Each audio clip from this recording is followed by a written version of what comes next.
Jeg er Frode. Og jeg er Oskar. Vi går på Flakkebjerg Efterskole, og vi har arbejdet med at udvinde ilt på Mars. For at få sendt en bemandet mission til Mars, vil det kræve enormt mængder brændstof. Specielt hvis der også skal være nok brændstof med til hjemrejsen. Hvis man derimod havde en optankning på vejen, ville det mindske mængden af brændstof nødvendigt drastisk. En vigtig ingrediens i raketbrændstof er oxygen, og som bonus skal vi bruge det til at trække vejret. Der er ingen mangel af oxygen på Mars, men det er alt sammen bundet til andre stoffer. Vi har valgt at fokusere på hæmatit, som er en slags rust, da det er meget udbredt på overfladen. Det kan også let deles. Hvis man kigger på billeder taget fra Curiosity fra Mars, kan man tydeligt se en rød horisont.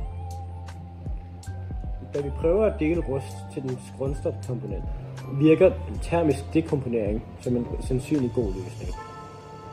Termisk dekomponering virker ved, at man opvarmer et stof indtil at dens molekylære bindinger brydes. Det kræver en ret høj temperatur.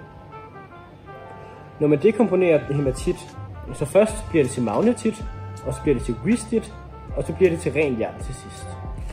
Dog kræver termisk dekomponering enorme mængder energi, og ifølge vores eksperimenter genererer det ikke særlige mængder ild. Men der er en løsning. Hvis vi i stedet reducerer hæmatitten, kræver det mindre energi. En reducering involverer, at vi har et stof, som vi gerne vil spalte, og et reduktionsmiddel.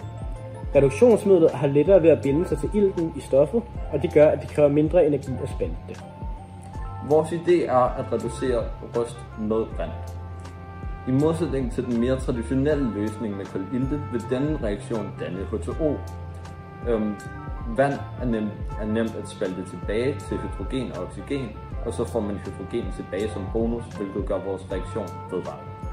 Vi prøver i øjeblikket at få et samarbejde op at køre sammen med DTU og Topsø, da vi af sikkerhedsmæssige årsager ikke kan lave reaktioner med højtryk, varme og hydrogen her på Flakkebjerg.